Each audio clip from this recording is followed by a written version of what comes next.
fonds d'appui intercommunal est un fonds qui a été mis en place pour accompagner les collectivités territoriales donc, qui ont été cooptées dans le cadre de la mise en œuvre du projet Tiers Sud de Beydare.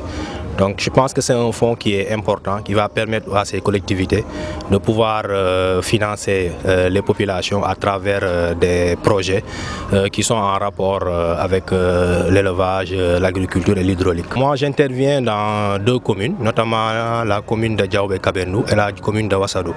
En ce qui concerne la commune de Diaoubé-Kabendou, donc, on lui a attribué une enveloppe de 52 801 000. Donc répartis en deux générations. Donc pour la première génération, c'est-à-dire les projets qu'il faut exécuter dans la première année, l'enveloppe est fixée à 31 681 000. Et pour la deuxième génération, c'est-à-dire à partir de l'année prochaine, c'est une enveloppe de 21 120 000. Et dans ce cadre-là, cette commune pourra exécuter trois grands projets, à savoir la construction d'une chambre froide, la clôture de périmètres maraîchers, notamment 4 périmètres, également la construction d'un parc à vaccination et l'achat d'un moulin à 1000 pour les femmes. En ce qui concerne la commune de Wassadou, donc cette commune-là dispose d'un fonds d'un montant de 57 170 000. Pour la première génération, c'est un montant de 34 millions et pour la deuxième génération, un montant de 22 millions. Donc le conseil municipal s'est réuni pour choisir, prioriser et valider les micro-projets, notamment la clôture de périmètres maraîchers, l'achat de moulins à 1000 pour les femmes, la construction d'un aire d'abattage et également l'aménagement d'un parc à vaccination. Pour le FAI, il y a les critères d'ordre généraux, il y a également des critères concernant les projets éligibles, notamment les activités. En ce qui concerne les critères d'éligibilité généraux, donc il faut d'abord une demande qui émane de la commune, mais il faut également que les projets identifiés soient en phase avec les objectifs du projet, notamment qui portent sur l'élevage, sur l'agriculture, sur l'hydraulique. Il faut également que ces projets soient identifiés dans les documents de planification, à savoir le PDC, plan de développement communal, et le plan annuel d'investissement. Et pour ce qui concerne les critères spécifiques, comme je l'ai dit, il faut que ça porte vraiment sur des projets qui sont en rapport avec les objectifs de Beydare et Tiers Sud, notamment les projets agricoles, les projets d'élevage, les projets hydropastoraux. Donc il faut également noter que les communes doivent apporter des contributions. Si c'est des projets qui portent sur les domaines d'intervention du projet, notamment, comme je l'ai dit, l'élevage, l'agriculture, maintenant ils ont la possibilité d'étendre leurs investissements comme des projets sanitaires, mais à ce niveau-là, il faudra une contribution de 10%.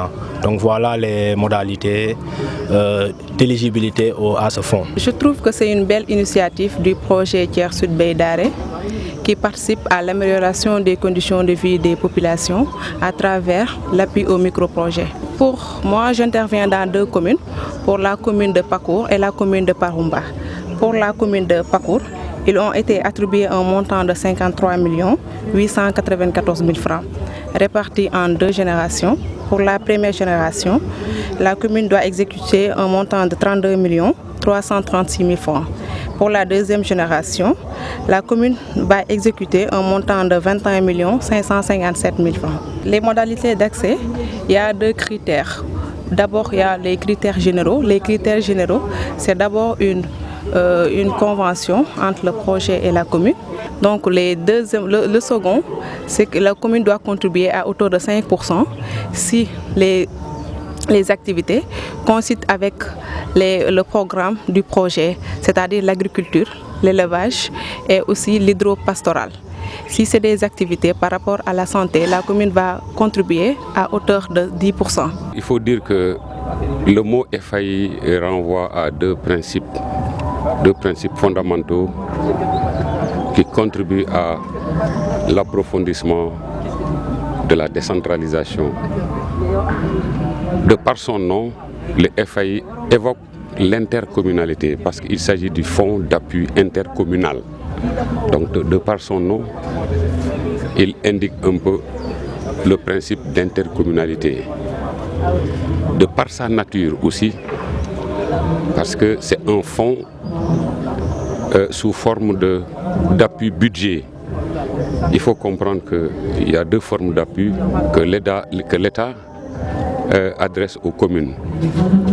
Il y a un appui projet et il y a un appui budget. Dans ce cadre-ci, c'est un appui budget. La différence, elle est fondamentale dans le cadre de l'approfondissement de la décentralisation. Parce que si c'est un appui projet, le maire n'a pas l'occasion d'exécuter le projet par lui-même. C'est-à-dire qu'il n'assume pas la maîtrise d'ouvrage. Alors que si c'est un appui budget, cela veut dire quoi? Cela veut dire que l'argent est mis dans les caisses de la commune qui se trouve être le trésor et il appartient au maire d'exécuter par lui-même, aidé de ses conseillers que sont les ARD, les services techniques, etc. Donc aidé par ces derniers, il exécute lui-même les dépenses. Contribue à renforcer la décentralisation. C'est dans le cadre de l'acte 3 de la décentralisation.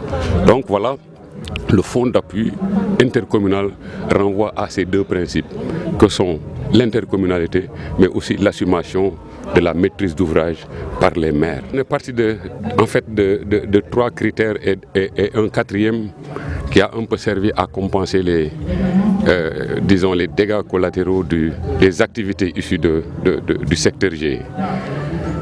Les 3 principaux critères sont la densité de la population. La densité représente en fait le nombre d'individus vivant dans une unité de surface, au kilomètre carré ou au mètre carré. Ça, c'est la densité. La pertinence de la densité se trouve dans le fait que plus une commune est dense, plus cette commune a besoin d'infrastructures, plus cette commune a besoin réellement d'outils de gestion de son espace, parce que plus la commune est dense, cela veut dire que plus la commune contient plus de population. Ça, c'est le critère densité. Donc cela se traduit par le fait que quand une commune est dense, elle a plus de poids dans l'enveloppe qui a été mis à leur disposition. Le deuxième critère, c'est le critère, disons, d'urbanité, qui se traduit par le niveau d'équipement en infrastructure, parce qu'on se dit que plus une commune est équipée en infrastructure, plus cette commune est urbaine. Et là, il s'agit de toucher à la question rurale.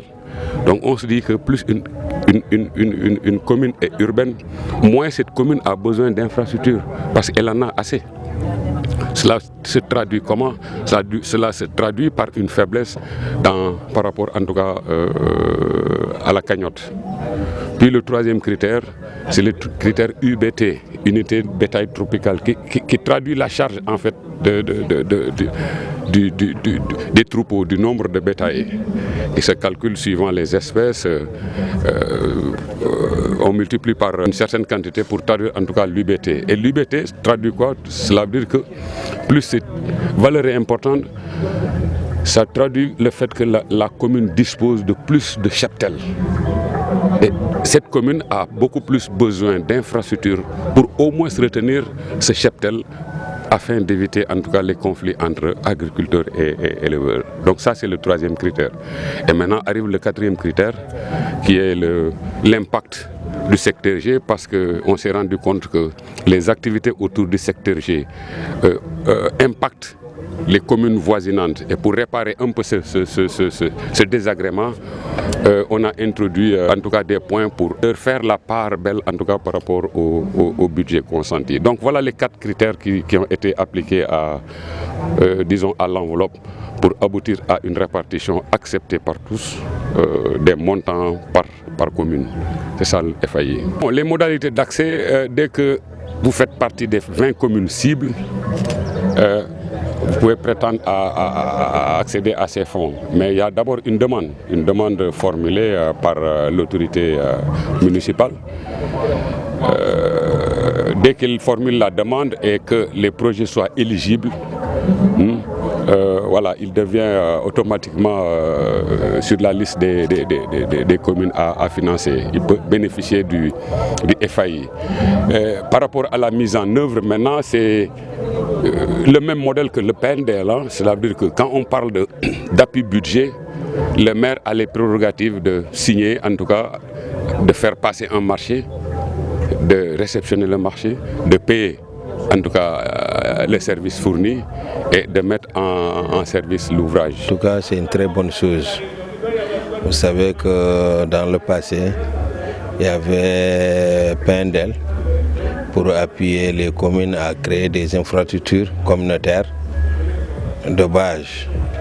Donc depuis un certain nombre d'années, il y a eu des changements pour accéder à ces fonds de PNDL. Donc cette année, les FAI sont venus pour corriger ça pour nous, les communes bénéficiaires. Parce que ça nous aide à créer des infrastructures de base pour l'agriculture, pour l'élevage, pour le développement local. Mais aussi ça relance l'économie rurale. Parce que nous avons des micro-entreprises qui n'ont pas toujours l'accès vraiment au marché public de l'État. Donc eux aussi vraiment ils peuvent vraiment en tout cas relancer leur activité à partir de ces fonds là, les fonds FAI, voilà, pour en tout cas régler leurs problèmes économiques. Parce que vous savez que nous sommes dans une crise sanitaire, donc ça fait que toutes les entreprises sont dans des difficultés, surtout les micro-entreprises qui sont dans les villages. Donc avec les failles, je crois que ça va en tout cas régler leurs problèmes. Les critères ont été très pertinents. Même ceux qui peut-être que c'est pas beaucoup, ceux qui peuvent même constater, tout le monde a vu que les critères sont vraiment démocratiques. Les critères ont été vraiment démocratiques, aussi sans considération aucune. Voilà, donc tout le monde l'a accepté. Vraiment, quand on a présenté les critères, en tout cas dans notre département, les gens ont accepté que c'est les critères qu'il faut vraiment pour départager, pour que les communes puissent vraiment accéder à ces fonds-là. Ils ont réparti les fonds en 3 groupes. Le premier groupe, c'est-à-dire que c'est tout le monde qui a le même niveau d'enveloppe. Même niveau d'enveloppe. Le deuxième critère, c'est vraiment la ruralité des communes. Donc les communes qui sont beaucoup plus rurales, bon, ils ont été favorisés par rapport à leur ruralité, parce qu'ils n'ont pas assez de ressources. Troisième niveau d'enveloppe, c'est la démographie et la densité. C'est la densité. Voilà, la densité au niveau des communes. Donc ça aussi, c'est des critères vraiment objectifs. En tout cas, c'était des critères qui ont été acceptés à l'unanimité des maires. Merci M. Diao. Je pense que ça, c'est un élément, c'est un maillon de la chaîne des activités du projet Thiers Sud Beye Daare. Le projet a pour ambition de lutter contre la pauvreté dans les territoires du Thiers Sud, c'est-à-dire dans les 20 communes d'intervention. Et on a remarqué dans ces 20 communes qu'il y a un problème latent de gestion du foncier. Donc le foncier constitue un problème dans la mesure où on a remarqué beaucoup de problèmes fonciers, d'abord au niveau des agriculteurs et des éleveurs, beaucoup de problèmes fonciers dans la répartition au niveau des communes, beaucoup de problèmes fonciers à cause de l'agrobusiness. C'est la raison pour laquelle, dans les objectifs de développement territorial et de gestion foncière, nous allons appuyer les communes dans l'amélioration de la gouvernance foncière. C'est à ce titre que dans le cadre du projet, il est prévu l'élaboration de plans d'occupation et d'affectation des sols qui permet à chaque commune de découper son espace en zones d'activité.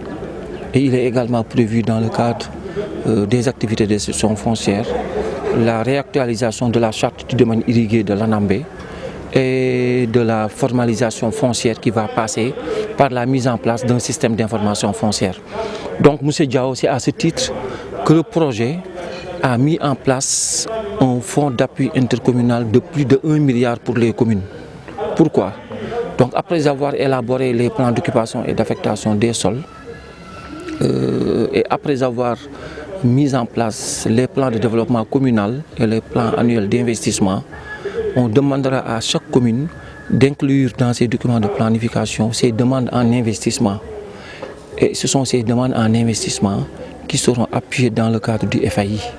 Mais notez que toutes ces demandes en investissement ne seront pas appuyées.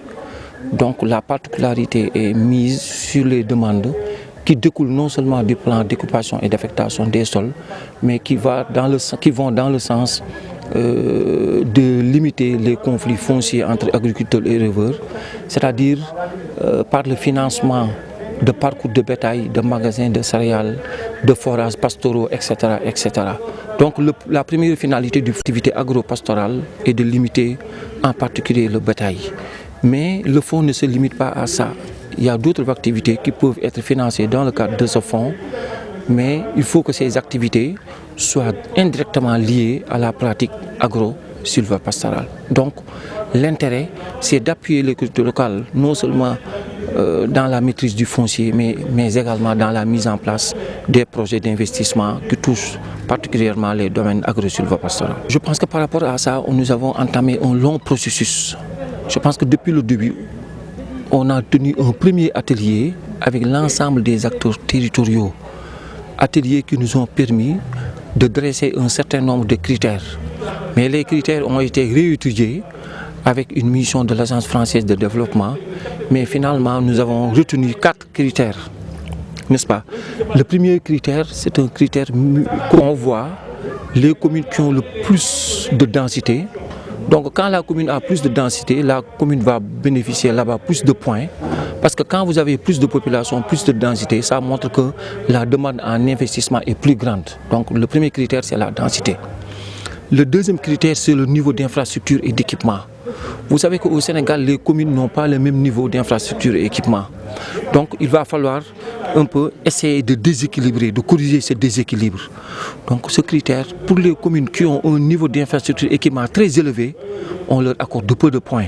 Mais les communes qui ont un niveau d'investissement et au niveau d'infrastructure équipement faible, on va leur accorder beaucoup plus de points pour permettre un déséquilibre dans la répartition géographique au niveau non seulement de notre zone d'intervention, mais aussi au niveau du Sénégal. Ça, il faut préciser que c'est une loi, c'est une orientation du ministère même des collectivités territoriales. On voudrait que les communes qui ont peu de ressources soient privilégiées par rapport aux communes qui ont peu de ressources pour créer un développement équilibré dans l'ensemble du territoire national. Donc, premier critère, densité. Deuxième critère, niveau d'infrastructure, équipement. On a un troisième critère qu'on appelle UBT, unité de bétail tropical, la charge de l'UBT. Je vous ai dit tout de suite que le fonds est orienté par rapport aux activités agro-pastorales. Donc le critère le plus déterminant pour voir la charge de bétail agricole, c'est l'UBT. Qu'est-ce que signifie l'UBT? Donc quand vous avez beaucoup d'animaux dans votre zone, ça veut dire que votre demande en infrastructure agro-pastorale bénéficie de beaucoup plus de points par rapport à ce critère. Ça, c'est ce qu'on appelle le critère UBT. Le dernier critère, c'est le critère de responsabilité.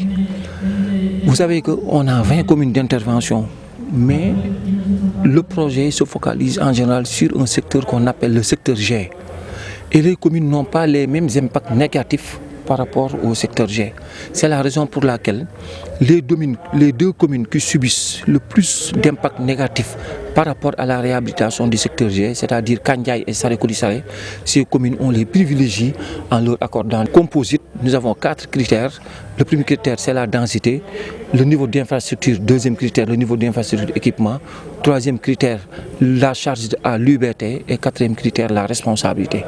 Et notez que ces critères ont fait l'objet de larges discussions en interne au niveau de la Soragri, au niveau de l'unité de gestion du projet et au niveau de Géofit. Mais les acteurs, que ce soit les autorités administratives, en particulier les maires, les secrétaires municipaux et les services techniques, ils ont carrément adopté ces 4 critères qui nous ont permis de répartir l'argent dont je vous ai parlé de plus de 1 milliard à toutes les communes. Aujourd'hui, chaque commune connaît son droit de tirage et se prépare pour exécuter son montant. Ça, je l'ai un peu brossé. Le premier, un plan d'occupation et d'affectation des sols. Les communes n'en avaient pas.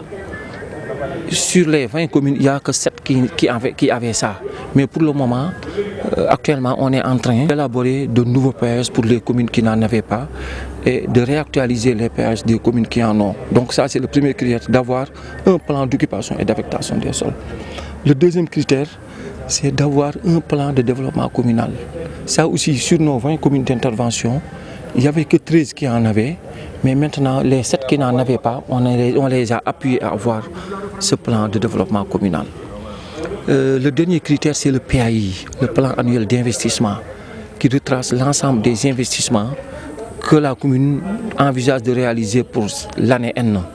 Donc pour ça aussi, on a élaboré un plan annuel d'investissement pour toutes les communes. Donc en dehors de ces critères d'accès, il y a ce qu'on appelle l'élaboration des micro-projets. Donc dans le cadre du projet, on élabore des micro-projets avec Géofit pour toutes les communes. Donc chaque commune a une enveloppe. Donc l'enveloppe sera choisie en priorité par rapport au micro-projet.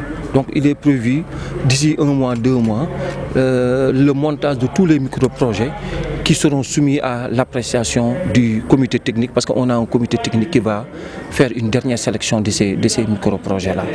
Donc à part ça, on ne va pas seulement appuyer la commune dans le document, mais on va appuyer aussi la commune dans ce qu'on appelle la maîtrise d'ouvrage. La maîtrise d'ouvrage, c'est quoi? C'est on appuie la commune après avoir reçu l'argent au niveau du trésor, parce que l'appui se fait par appui budgétaire. Donc l'argent sera viré, on ne va pas donner l'argent directement sous forme de chèque ou autre. L'argent sera viré directement dans le compte de la commune au niveau du trésor. Donc après ça, on va accompagner la commune, je pense que Jean de Géofit vous l'a dit, dans ce qu'on appelle la maîtrise d'ouvrage. La maîtrise d'ouvrage, c'est quoi? C'est appuyer la commune à lancer le marché, à l'exécuter jusqu'à finaliser le marché. Je vous donne un exemple. Si une commune a une demande de magasin de céréales, on va appuyer la commune à faire la demande, à lancer le marché, à trouver quelqu'un pour faire le travail et jusqu'à finalisation du marché, c'est-à-dire jusqu'à réception des travaux et remise des clés. Et on ne va pas aussi s'arrêter à là. Dans chaque commune, il y a deux comités. Les comités, ce sont les comités qui gèrent les infrastructures. Ces comités gèrent les infrastructures en amont et en aval. En amont, c'est-à-dire avant la réalisation de l'infrastructure, mais après la réalisation de l'infrastructure, on a des comités de gestion qui se chargent de la gestion du fonctionnement de ces infrastructures. Parce qu'on doit éviter à chaque fois quelque chose, faire des infrastructures qui ne sont pas durables.